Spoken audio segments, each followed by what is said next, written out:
This is Books and Nachos, a podcast for those of us who find excitement in the pages of a good book.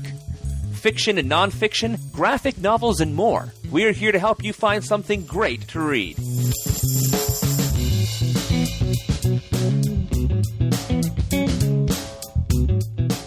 Did you know that Nick Nolte almost played Superman before director Richard Donner brought in Christopher Reeve? Or that 20th Century Fox told exhibitors that if they wanted the hotly anticipated film The Other Side of Midnight, they would have to show the far less anticipated movie Star Wars? How about that Paramount, feeling the script was vulgar, agreed to distribute Psycho only if Alfred Hitchcock financed it personally? These bits of movie trivia and countless more I learned from reading George Lucas's Blockbusting, the new book from George Lucas Books, edited by noted entertainment journalist Alex Ben Block and Lucy Autrey Wilson, the director of publishing for Lucasfilm. Thank you for downloading Books and Nachos. I'm Arnie, co-host of the movie review podcast Now Playing, which you can find at nowplayingpodcast.com, and also co-host of Star Wars Action News, which you can find at swactionnews.com. And today, we're going to be talking about George Lucas's Blockbusting, and also I'll be interviewing Alex Ben Block later in this show. I first became aware of George Lucas's Blockbusting last year, and an acquaintance of mine was one of the writers on the project. But it wasn't until George Lucas himself promoted the book on The Daily Show with Jon Stewart that I got a complete understanding of what the book contained, and my interest was piqued. With a title like George Lucas's Blockbusting, you might expect this to be yet another look at George Lucas and his influence on movies, with focus on the Star Wars saga. However, this book is not about George Lucas's movies, but rather what Lucas and the editors deemed the 300 most influential and popular movies made in the history of film, from the innovation of cinema at the beginning of the 20th century through 2005. This book is divided into sections based on decade, and begins with a brief description of the American cultural landscape during that decade, be it World War I, the Depression, World War II, and so on, and then also discusses the landscape of American cinema during that time, including the trends and technologies that greatly influenced that decade of filmmaking. Next, the book gives us information on a number of films from that decade, put in chronological order by their release date, giving us the vital statistics of the movie, such as its year of release, stars, running time, and major awards received, as well as a page of prose regarding the film. The prose is broken into 3 sections: plot, production, and distribution, encapsulating the highlights of the creation and reception of these films. I was given an opportunity to interview one of this book's editors, Alex Ben Block, and we talked about what makes a movie a blockbuster and what determined how a film made the cut to be one of the 300 mentioned in George Lucas's Blockbusting. We're here with Alex Ben Block, editor of George Lucas's Blockbusting. Hello, sir. Hello. Now, I want to start by talking about you a little bit and your history with entertainment journalism. You have a long history of reporting for Hollywood. You were editor of The Hollywood Reporter and Hollywood Today. And you've also have some non-entertainment work. You've worked for Forbes. Why is entertainment journalism something that you've gravitated towards? Well, I've actually done a lot of different things. I've been a city editor. I've been a sports editor. I've been a business editor. But I found entertainment to be the most fascinating area and the most fun to cover. And I really came into entertainment in the 1980s when it was really changing, and the whole business of entertainment was becoming more important and more visible. It was when blockbuster movies really first became part of the popular culture in a weekly way, when the grosses were announced and so forth. And it followed a number of scandals in Hollywood where there was a lot of talk about how business was done. So I'd been a movie critic. I'd been a business writer for Forbes. I decided to take the two and put them together and cover the business of entertainment, and it's been a fascinating life. And it seems to me when you're dealing with entertainment journalism, there's like 3 areas, 2 of which you covered. There's the strict business, which is the income and the cost of movies. There's the behind-the-scenes journalism, interviewing the actors, writers, and directors about specific projects and the creative process. Then there's this more sensationalistic, like you said, the scandal-driven, personal life journalism that's really risen to prominence over the past 10 years. What is your preference when it comes to these different types of entertainment journalism? Well, I work for a trade newspaper. We're a business-to-business publication, and we write about the business of entertainment. That's my primary area. In a secondary sense, I've become fascinated with how movies are made and why they're made, and I have a lot of friends in show business, and I'm very interested in the whole process behind the making of movies and television shows. The third type, the sort of tabloid celebrity journalism, I don't do. It doesn't interest me, and in fact, it's kind of an embarrassment to my profession. profession as far as I'm concerned. And while we all read some of it, I think the world has gotten way too snarky and way too cynical, and way too much information has come out about these people. So I'm really involved in the business of entertainment and in the business of how movies get made and delivered on a global basis. And that history makes you a perfect fit for this book, Blockbusting. Can you tell us about the genesis of the idea for Blockbusting? Yes, it actually, I'm co-editor of this book, and I'm lead editor with Lucy Autrey Wilson, who is a longtime employee of Lucasfilm and ran Lucasfilm Books. And she contacted me about 4 years ago and said that they were embarked on a project, and they'd already actually hired some writers and weren't happy with what had been done, and they wanted to know if I would get involved. And the idea was to take a look at blockbuster movies in a much more serious way. Of course, there have been many books about artistic movies, many critics' books about what they think are the critical favorites, but we didn't feel that there was really a book that looked at the biggest movies and paid attention to them in an important way. And of course, George Lucas has produced many of these films, or at least some of them, the Star Wars pictures, and been involved with Raiders of the Lost Ark and is friends with Francis Ford Coppola and many other filmmakers.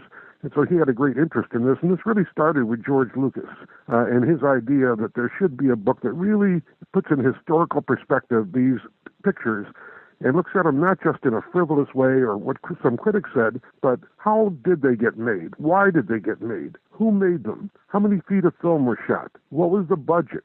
What did they gross?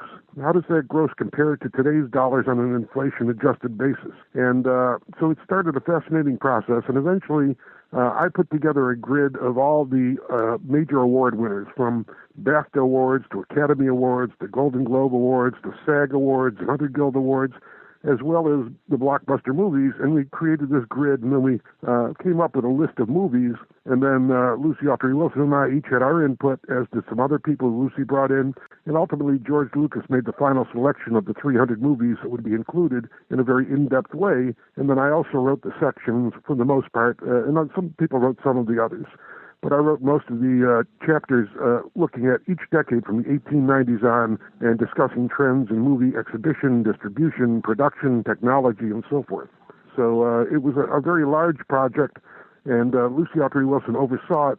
She was involved. I helped pick, but she really hired almost 24 people who did research, who did interviews, who went to archives, who looked at old material, who talked to people, and then she also reached out to many filmmakers and members of the Hollywood community and got their input. And so all together, we believe that we came up with something that's really a unique resource for filmmakers, for film students, and for fans of film and aficionados of movies who want to know how their favorite movie got to the screen and who did it and what it cost and how it performed. You talked about this grid of movies, and George Lucas made the final selection of the 300. And I know with any collaborative process like this, everything gets whittled down. Was there any movie that you had on your list that didn't make the final cut that you kind of wish had, either for personal reasons that you like it or because of its impact? Well, there were some movies. You know, we had to make some difficult decisions here. If you look at our list, it's really a domestic American English language movie list. So Crouching Tiger, Hidden Dragon, which I think was an amazing movie, didn't make our list. It's something that I might have put on if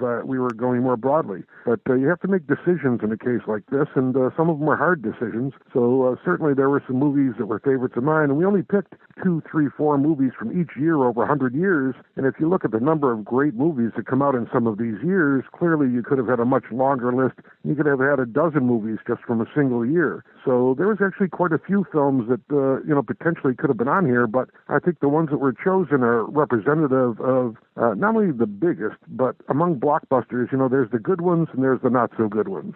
And I think for the most part, these are the ones that are both artistically interesting, creatively interesting, and have served to prove that over time that they really are worthwhile movies. And not all of these were a blockbuster on the day of release. A picture like It's a Wonderful Life, which is on our list, in its initial release wasn't considered a big box office hit. Even Wizard of Oz wasn't that big a hit. They were discovered later when television came along. So these are pictures that stood the test of time. And I think that was a good choice. And although it left off some films, because there's just thousands and thousands of movies, you can't do them all, I think this is a very interesting list. I agree with you, and I'm definitely have some questions here about the specific movies that didn't make the cut. I did notice that, above the title it says George Lucas's Blockbusting, and all 6 Star Wars films plus American Graffiti were included in the list. Given that Lucas was one of the driving forces behind the book, was this just a given, or was there a thought of maybe not including them lest it be seen as immodest? Well, I think they deserve to be included. All of those films were blockbusters in their time. American Graffiti was certainly a landmark film. You notice Howard the Duck is not on the list. So it's not like every single Lucasfilm or everything he ever touched is on the list. But clearly, this is his project. He financed the whole development of it over a period of really about 5 years, because there was like 2 years of work done before I even got involved. So this is his baby, and Lucy Autrey Wilson was the one who was doing it. She was in touch with him on every single week, discussing what was going on and giving him notes, showing him stuff as we wrote it, as we edited it, as the list was developed. And so he, at the end, approved putting his name on it because he really likes this book and likes what we accomplished. But, clearly this is not about art films, obscure movies, or movies you're going to see in a specialty theater. And his movies deserve to be on the list. And the fact that he did the list and includes it probably was a given, but I have no problem with that. And when you get into the meat of this book, I found that it was far more than just information about the movies. It's a cultural chronology of the American movie business and the cultural landscape and the technological innovations. Was there one aspect of this book, the history or the movie stories, that interested you or excited you most? Well, the older stuff was really new to me. A lot of what I did all the 1930s films for the most part myself, and I learned a great deal. A film like She Done 'Em Wrong, I always thought was kind of a silly little Mae West picture, but I actually went back to the archives and I found the budgets and the notes and the memos that were sent about it. I looked at the letters that were sent back and forth between the would-be censors and the studio. I saw the cultural impact that this movie had, how in its time it was such a shocking film, and how it really was the match that lit the fuse that led to a whole era of censorship that began after that lasted all the way into the 1960s. So for each of these films, going back and finding them or seeing, what really happened with The Birth of the Nation and how there was controversy about the treatment of African Americans even when it came out, and how they used that controversy as a marketing tool. Or, any of the films on this list, there was a lot of fascinating stuff to me, but I guess what interested me most, and the thing that I consider the turning point in the history of blockbusters, was really in the 1970s, when you had several films, among them notably Jaws and Star Wars, which came out. And until that time, the idea of a wide-release movie opening a lot of theaters was actually a bad thing. When a studio wanted to dump a movie because they didn't think it was very good, they used to release it wide because they wanted to milk it for as much money as they could before the public figured out what a turkey it was. But then with the advent of television advertising, it was so expensive they realized they had to have a new kind of distribution, and so the wide release became a way to amortize the cost of those TV ads and to do national releases. And that's why only after that, I was at the LA Herald Examiner in about the early 80s, and I was one of the first to work with the AP to come up with a list of the week's top movies, the top grossers. Until that time, the studios wouldn't even release that information. The closest we had to it at the time was a wonderful older man named Art Murphy, who's now passed away. And for years at Variety, the trade publication, he had what he called rentals, which is the amount of money that would be returned to the studio from each movie, which he kind of guesstimated from sources, because the studios wouldn't tell you anything. And so once they started doing these wide releases, they realized that announcing how much money it made, how many tickets it sold, the gross figure, was a way to promote the movie. And that if people heard, it made X millions of dollars, they'd say, well, I better go see it because it made so much money. And it opened this whole new era. And really the blockbuster of the modern times, the wide-release movies, the movies that now play sometimes all over the world on opening day, really all began in the 70s and went from there. And to me, that was a turning point and one of my favorite parts of writing about this book. And I want to talk to you about blockbuster movies, and it seems to me the term blockbuster is usually based upon a film's financial success, like you said, how many millions of dollars the movie made. But in this book, you explain that that's expanded for this book to include a film's cultural impact, and as you said earlier, the longevity and the awards. Why is that an important expansion? Well, I think we felt that if a film stands the test of time, which we measured in different ways, awards, how much airplay it gets, whether it's still remembered or not, whether it's still in circulation in the home video market, looking back at its cultural impact. I think all of those to us were important factors. And the gross alone, while it's very important, didn't seem to be a good enough measure. You couldn't say, we'll just do movies that were big commercial successes in their time, because that didn't really explain everything. And sometimes there's a movie that comes out and it makes a ton of money in its time, but it's not really that great a movie and it doesn't stand the test of time, and we kind of forget it after a while. But what we were interested in was the movies that were important in their times for the most part, but more importantly, stood the test of time, and that people look back on and say, yeah, Close Encounters of the Third Kind, yeah, that really changed things when it came out back in 1977, and it was the first science fiction movie that made me think about science fiction in a different way. Or Snow White, when it came out, in 1937, was the first color animated movie, the first full-length animated movie from the Walt Disney Company. At a time, people didn't think anybody would watch full-length animated movies. So, these are cultural landmarks. They did change our world, and they did send a cultural signal. And culture is a very important thing. History is not just the facts of what happens or incidents. It's also what people think, how their fashions and morals and ideas are changed. And often it's by these cultural impacts. We see Saturday Night Fever, which was critically lambasted when it first came out, even though it was a commercial success. And then many of the critics went back afterwards and said, well, maybe I was wrong. Maybe it was really better. But in its day, it changed fashions. It changed the language. It started a trend in terms of disco dancing at the time. So these films are very powerful cultural vehicles. They're not just a commercial thing that comes out and comes and goes, but they really can have an impact on our world. And that was interesting to us, and that's something that we look for. And I think that's the kind of movies we really wanted to talk about. And in that line, I've seen a lot of debate about what's more important in a film. Either it's deemed artistic merit or it's box office success. And I think that's something exemplified right now by how the Academy Awards has expanded their feature film category to include 10 films in the hopes of including some of the more widely seen films, because their best pictures usually weren't the most popular pictures as far as box office. What is your opinion in art versus commerce for film? Well, I think the greatest films are both. The original Star Wars to me was both. Avatar, I think, is both. It's art is important in anything you do. It has to be artistically done, but to do just art, so it's kind of bores a large part of the population, the film isn't going to be widely seen anyway. And to do just the commercial aspect, to just make it violence or some special effects that are, sort of like a firecracker going off in front of your eyes, they have a momentary impact, that to me is not that interesting. But when you can combine art and the commercial, and a lot of these movies do that, not all of them, but a lot of them do that, that to me is very exciting. And that's what this book was really about. It was about saying there have been a million books written about what's artistic, and there have been books written about what's commercial. But let's talk about the movies that are both artistic and commercial. And I think that's kind of what we tried to do here. I also noticed that in your list of movies, if a movie was included, a lot of times I'd see sequels that may not be considered as well received were also included. For example, I'd agree Meet the Parents was very widely loved. I was a little surprised to see Meet the Fockers.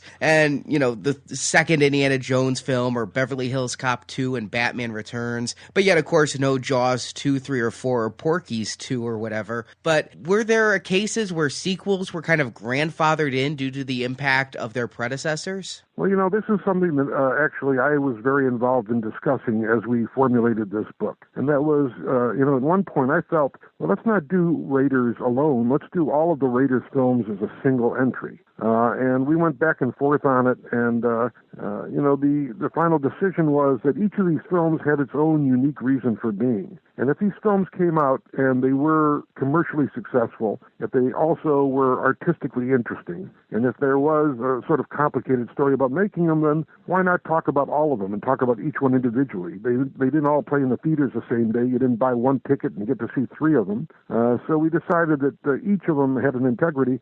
And look, Porky's 1 was a landmark. Porky's 2 wasn't. So, Porky's 1 deserved to be on the list. Porky's 2 didn't. And so you have to make choices as you go along, and we were limited to about 300 films. Our choice was to include the sequels as well as the original film, where we felt the sequel was, in its way, important at the box office, important artistically, and all of them aren't great art. I don't want to go overboard in saying, they are. But each of the pictures that we included, we felt was important enough in its time and has lasted and is timeless enough that it does deserve to be included. But it was a difficult decision, and it wasn't a gimme. It was something we really talked about, and we finally decided this was the way to go. You mentioned specifically the Raiders movies in that book, or the Indiana Jones films, I guess. And the book stops in 2005. If you were to go further, would you include Kingdom of the Crystal Skull? Yeah, we probably would, and I certainly would include Avatar, and I'm still hoping that this book is successful enough that we'll get a chance to go back and do a revised edition in the future and update it with even more movies going forward. It's going to depend on kind of how the book is received and how things happen. But, it was very hard to cut it off, and I think there's even a final chapter where I did write a section between 2005 and 2009, a kind of catch-up section that kind of covered a bunch of things that we otherwise couldn't do, and we couldn't add a lot of films. But I'd love to have the opportunity in the future to add more movies. While this book spans all genres of film throughout the history of American cinema, one of my favorite genres is horror, and it seems a little underrepresented. I'd say there are some seminal films like the original Halloween or even Silence of the Lambs that might deserve to be in. I did see Blair Witch and Exorcist, but there are some seminal pictures like Rosemary's Baby. What do you feel is the impact of horror film on cinema, and why were so few horror films included? Well, I can't say it was a conscious decision. I think it was kind of looking at the movies that we thought were the ones that were both had again, stood the test of time. The horror genre, for better or worse, has been a dumping ground for a lot of movies over the years. Even when I first got involved back in the 70s and 80s, if you had a dead weekend when there was no big movies, suddenly there would be 3 or 4 independent horror films that would pop up that were not particularly great movies, but there was an audience for them. They were what was called exploitation movies. So a few movies rise above the genre, or you have a phenomenon like the Blair Witch Project, where there's really a lot to talk about not only did it come out of nowhere, cost very little, and make a lot of money, but the way it was marketed was very interesting. The way they purposely lied to the public about what the movie was about and whether it was real or not. It really was something that the whole culture talked about for a while. It was a landmark. And so when you have so many movies to look at and you're asking, well, should I include this horror film or should I include, Animal House? Eventually you have to make some choices, and clearly the genre films of horror are well enough represented here, I think, that you can get a taste of them. And there are whole books dedicated just to horror films. And clearly for people who want that, that's available. But I think your perception is probably right that this list is light on horror films, but I personally don't think it's necessarily a bad thing. Now, I'm a child of the 80s, and back then I kind of remember that it seemed each year had one event movie that, like you say, it made so many millions of dollars that everybody saw it, including people who may not have been fans of specific genres. And I'd say in 80 it was Empire Strikes Back, 81 Raiders of the Lost Ark, 82 definitely E.T., 84 had Ghostbusters, and so on. But it seems that starting around the 90s, it became that instead of a movie of the year, in the summer and now around the holidays, you get a movie event every week, and that the movies have shorter lifespans. Would you agree with that characterization? And what do you think that impact is when you say you're looking at the longevity of these films and if they're still relevant today? Does the rapid fire succession of event movies lessen their impact? Well, again, the great films stand the test of time and tend to find an audience over time in multiple formats. I think you're absolutely correct, because what you're really pointing out is a very important trend in the history of movies, and that is when blockbuster movies first came out, they had a longer shelf life. Jaws or Star Wars or some of the early 80s films that you mentioned, would be around for weeks and weeks sometimes. But what did happen is that by opening in more and more theaters, and a wide release in the 70s might have been 1,000 theaters. Today, a wide release might be in 4,000 theaters and on 8,000 screens, because there's multiple screens in each theater. And so you have television advertising, you drive this huge audience in to see them all on opening weekend, and then that's it. A lot of them drop 40, 50, 60, 70% in their second weekend, and by the third or fourth weekend, the audience has pretty much been satisfied. They've seen what they want to see, and there's something else to move on to. And so that's both the good news and the bad news. It had a tremendous impact on exhibition, the people who own the movie theaters, and it had a tremendous impact on the studios, the people who distribute and make the movies, because they spend so much money on these movies, and you had to get all your money back very quickly.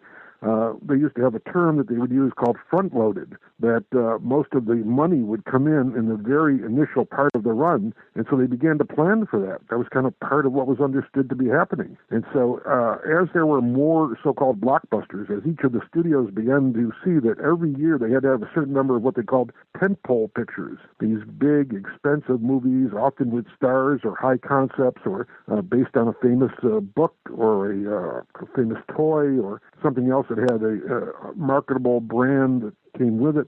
The more they made of these, and every studio had to make them, and they say at present there's about 6 major studios, and there used to be maybe 9. So you would have every summer, each of them would have 1 or 2, so you might have 15 or 20. And each Christmas, everybody would have at least 1, and so you'd have at least maybe 10. And that's a lot of movies all competing, and not all succeeded. Clearly, a lot of them came and went, and they were huge amounts of money that went like down a hole. But what we tried to do here was judge which ones still were most worthwhile, which ones stood the test of time, even if they had a relatively short life in the theater. I mean, E.T. in its day played a long time. Avatar right now is playing a long time. But there's tons of movies in between that had 1 or 2 big weekends and they're gone. But they were still pretty good movies. So we tried to sort all that out. And I noticed in the book that I was surprised that it's very balanced between older and newer films because of the more, top-heavy release of blockbusters in recent times. Was that a difficult balance to maintain? Well, this was always seen as a project that had to do with the first century of movies as we know them. So we wanted to cover the entire 100 years. We didn't want it just to be a book about modern movies or just a book about older movies. So we purposely went back and identified, like I said, between 1 and 4 movies typically from each year, and in some cases even before there were those movies around. I mean, to me, the original blockbuster movie was 10 minutes long. It was called The Great Train Robbery. It came out in 1903. And this was a movie that had a great impact. It was one of the first narrative films that showed the power of movies to get people emotional and excited in the theater. And that movie had a shelf life of like 10 years. They used to use it to open Nickelodeons, what they called the early theaters. Every time they opened one, to make sure they get an audience, they would show The Great Train Robbery, and people would come and see it. And then, the first full-length blockbuster to me was probably Birth of a Nation, which came about in 1915. And so we began from that period on looking at every single year to say, okay, what movies were blockbusters? What stood the test of time? And we purposely balanced the list. We wanted those early films because for modern audiences, a lot of them don't remember these movies or don't really understand or remember the history. They don't know how they got made. It seems like, just a bunch of old junk to them. But there was a lot of great artists working in those days, and they deserve to be remembered as well. And we wanted to remember how much money they made and how they made it. A lot of what this book is about is how the business changed over the years. When movies were first sold, they used to sell them by the pound. Then they sold them by the foot. And then finally they realized, well, we have to sell based on the content. And that didn't come to the late teens or 20s when they really began selling movies because it had a certain star in it, or it had a great story, or it had a compelling plot. And then as time went on, you had the studio system that ran from essentially the late 20s all the way into the 50s. And then that broke up for various reasons that are discussed in the book. And then you had the era of the independent producer. And then you had the studios as we know them going into a turbulent period through the 60s and being reborn in the 70s. And then the era of the wide release and the blockbuster and the entrance of these big corporations first as individuals, and then most of the studios are now divisions of much larger global companies that are often in many other businesses. And so movies were affected by who owned the studios, who distributed the movies. And so our story wasn't just to tell about the movies, but to put in context the vast changes in the way movies were made and financed and distributed both in America and around the world. And that was a big story to tell, and I hope that we've managed to at least illuminate some of that story. And then, as you mentioned, you have an epilogue at the end, and it talks about 3D movies, and you mention Avatar in there, which, of course, wasn't released at the time of writing, and you mentioned it a couple of times here. If Blockbusting was being written today, do you think Avatar's contribution to the history of cinema can yet be measured, and if so, what is it? Well, I've actually written a lot about Avatar. I work for the Hollywood Reporter as a contributing editor currently, and I wrote a almost 3,000-word piece on the making of Avatar. And I actually talked to people in New Zealand and in Los Angeles and elsewhere who were involved with every aspect of this movie. I interviewed Jim Cameron and the producer John Landau. And I really believe that this is a landmark film, certainly in a technological sense. I think the use of 3D is the most mature use yet, and it opens a new era. I think the whole use of CGI and the realism of the way he used a new technology to capture the facial movements, the eyes, the nuance of how people move with every muscle, the way they mix the CGI with animation and other tools, really is opening the door to a whole new way to make movies, and he's so far ahead, I'm not even sure people can copy him right now. It's going to take a while for people to catch up and figure out how to use this. And I've heard the same carping I'm sure you have about the story. I've heard this story before. It's too much like this movie or that movie, or, I jokingly call it Dances with Wolves in Outer Space. But what's important to me was that they took I always say, somebody once told me years ago, there's only 32 original stories in the Bible, and they're all recycled over and over again. And I don't know if that's the exact number or not, but there's a certain plots that we see over and over again. And it's not a question of, has this been told before? Because they've all been told before. It's a question of, how's it been updated? How's it been used? Is it a story that's compelling? Does it make you want to watch that movie? When you go there, does it take you to a place you've never been before? When I love a movie and I sit in the theater, and this is really why I'm in the entertainment journalism business, is for these moments when I forget I'm in the theater. I forget it's a movie. And sometimes when the movie ends, I'm startled. I wake up and I realize where I am and what I'm doing, because I've been in that place. They've taken me to that world. I've been so involved with those characters. And that's a very exciting thing, as opposed to what I used to do as a critic. I had what I called the ceiling tile system, where if I didn't like a movie, my eyes would drift upward and I'd start to count ceiling tiles. And the more I counted, the worse the movie was. So I like those zero ceiling tile movies. That's what I'm looking for, and that's what we tried to write about in this book. I couldn't agree more. I don't have the ceiling tile thing, but I've always judged by how often I look at my watch. If I never look at my watch during a movie, then I'd know it was really good. Right. That's what it should do. You should get so caught up that there's nothing else you'd rather be doing at that moment.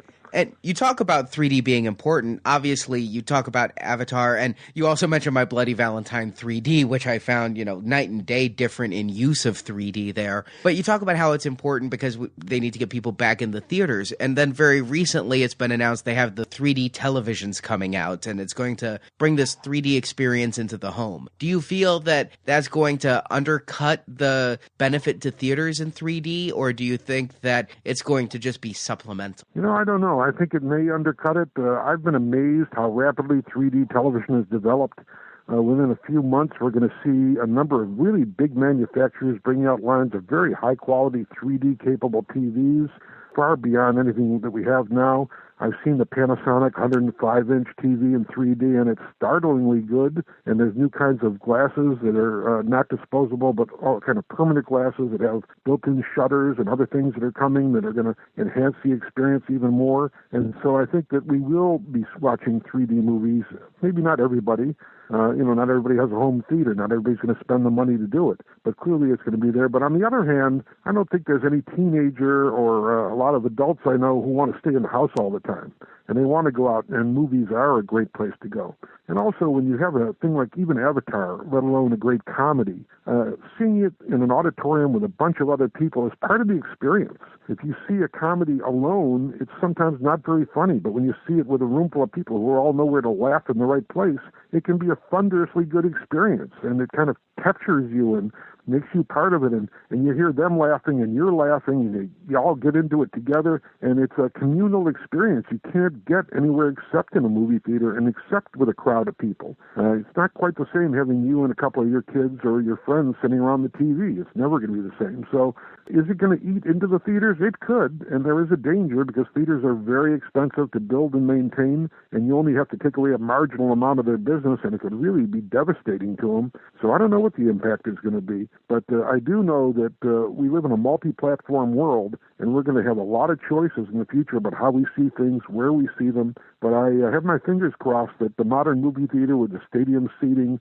with the 3D capability, with the really great digital projection, with a candy counter that actually has some choices beyond the usual stuff, is something that'll be so enticing that we will want to still go to it, because I think it's a great experience and I'd hate to see it go away. All right. Well, Alex, thank you very much for taking the time. I agree with you that the experience of seeing a film in the cinema is unparalleled. I do hope, like you say, that there's a chance of future editions of this book with updates, including Avatar and such. But I have a final question. Is there any chance of a George Lucas Underwhelmers featuring the best disasters in history? You mentioned Howard the Duck, maybe Bonfire of the Vanities. Well, I'm sure that there have been, the Golden Turkey Awards and other books that have attempted to do that. I can't speak for George Lucas. He certainly is capable of speaking for himself. But my educated guess would be he's not going to be doing that book anytime soon, and certainly not in my lifetime. So we're proud of what we've done, and we think it's a great list of movies, and we hope it starts a lot of conversations, and that it tells people about the origin of these movies that maybe they never knew about, and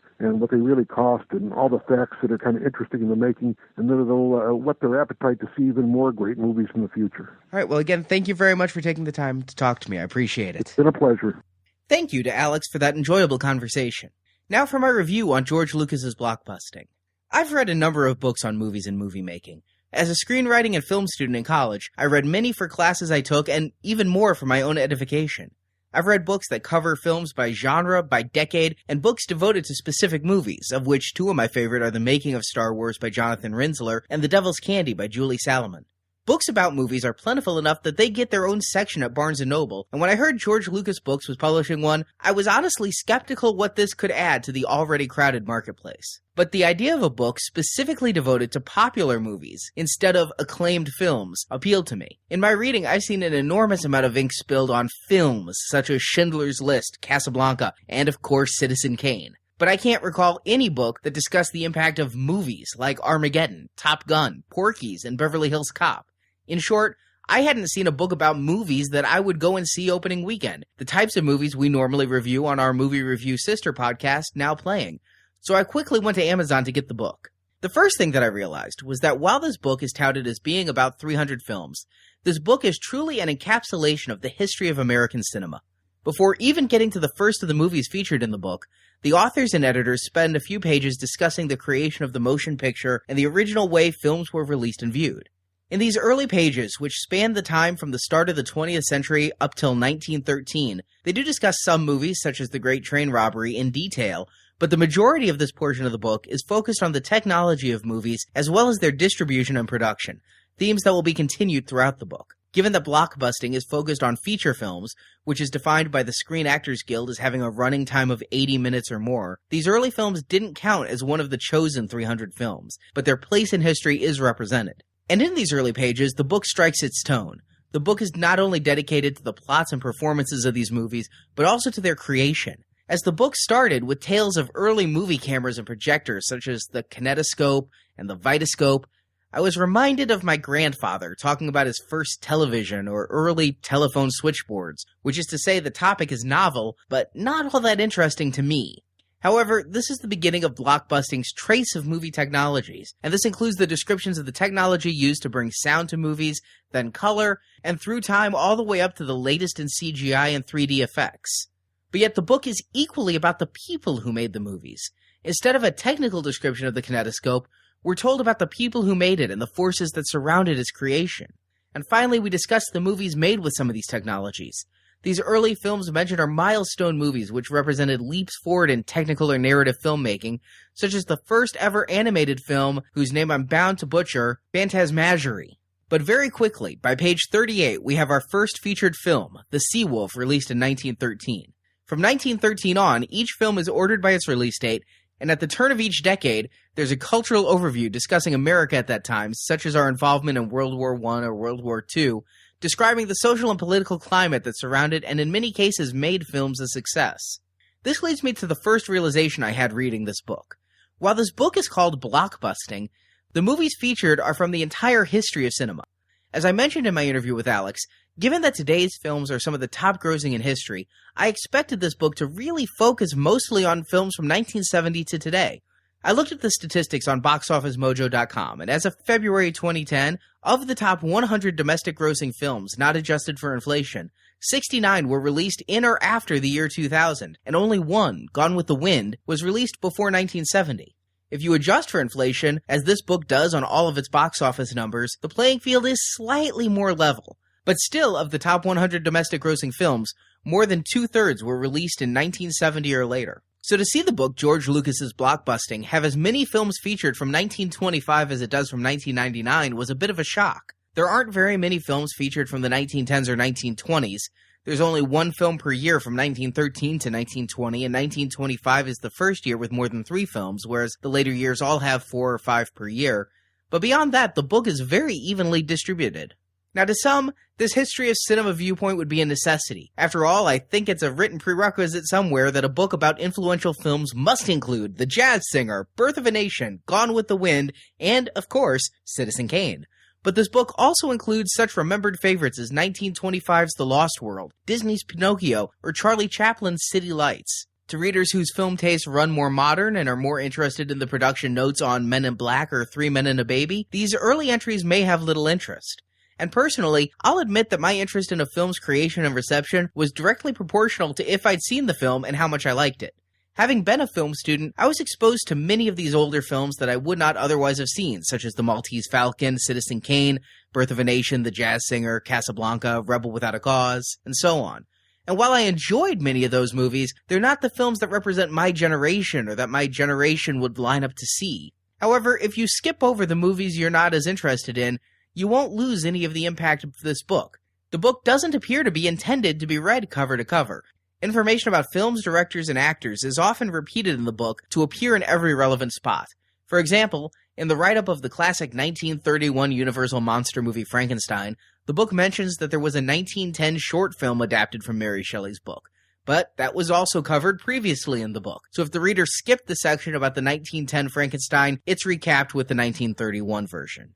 Therefore, the readers are able to focus their reading on films they enjoyed and lose little of the book's impact. As the book goes into more modern times, we of course have the staples of Clockwork Orange and The Godfather, but also The Towering Inferno, The Rocky Horror Picture Show, and even Armageddon. It's the rare book that talks about Ghostbusters in great detail, and on the next page discusses Amadeus in just as much detail.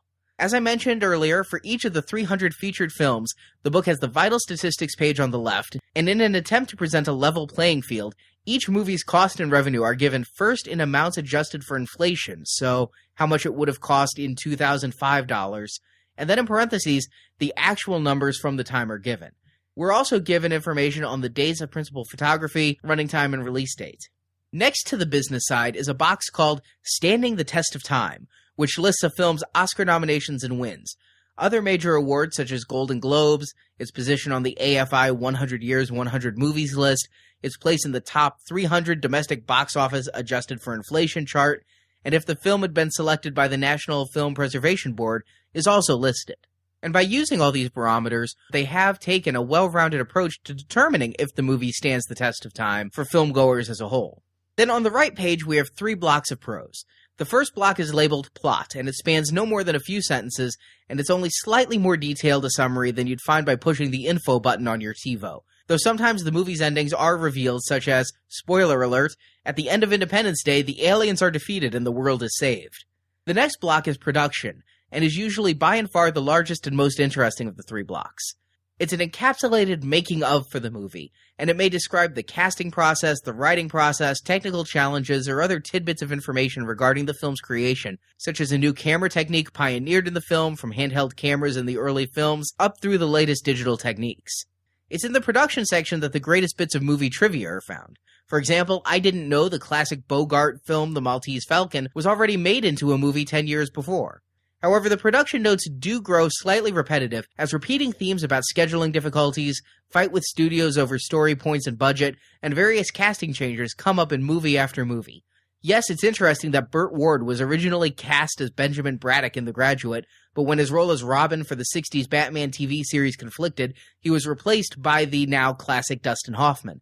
But by the time I get to the fact that Meg Ryan and Molly Ringwald both turned down Pretty Woman before the then unproven Julia Roberts was allowed to star, a pattern is set in. The final block is distribution, which discusses any problems the studio had releasing the picture, its critical and popular reception, and the film's legacy. Other than the repetition of theme in the production section, my only complaint about these movie encapsulations is how high level they are.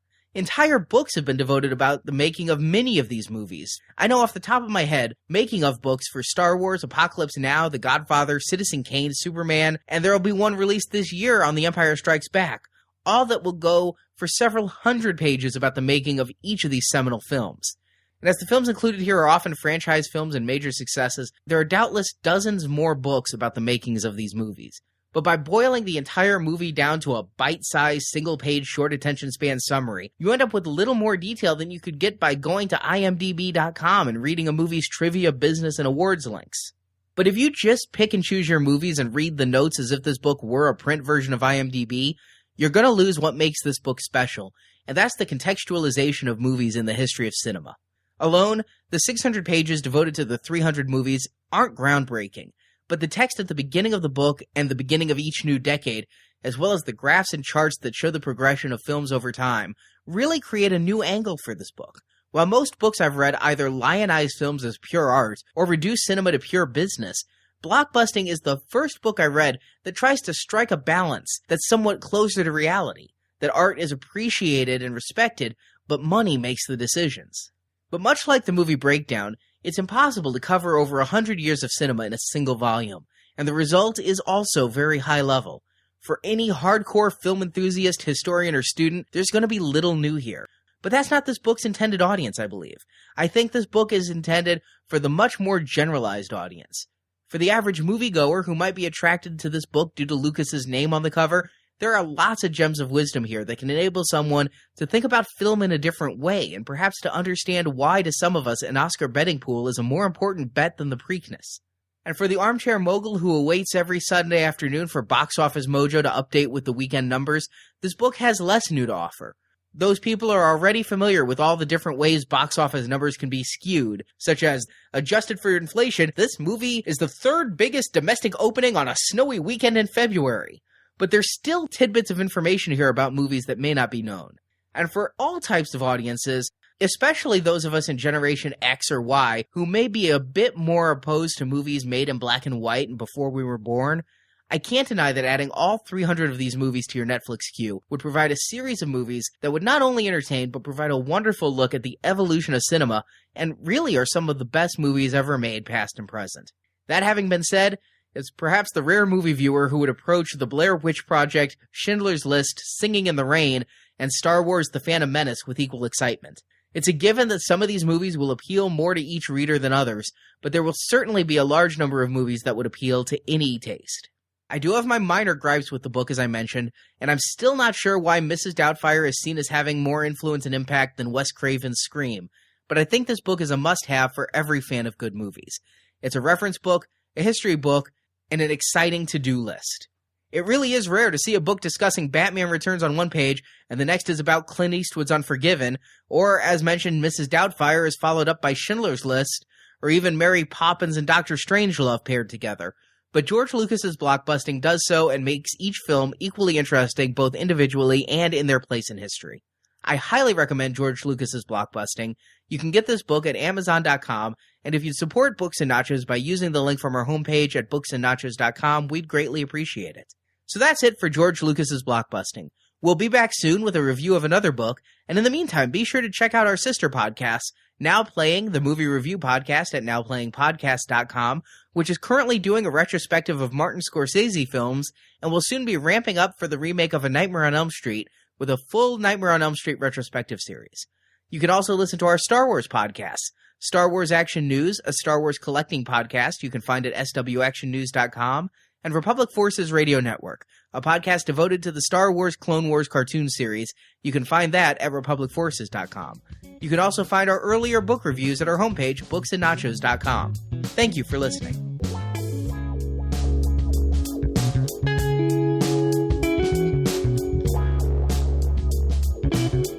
Thank you for listening to Books and Nachos. If you enjoyed this podcast, please leave us a review on iTunes, and you can catch back episodes at our website, booksandnachos.com. The music for Books and Nachos is The Right Prescription by Chai Weapon, which can be downloaded at podsafeaudio.com. Books and Nachos is copyright 2009 Venganza Media Incorporated.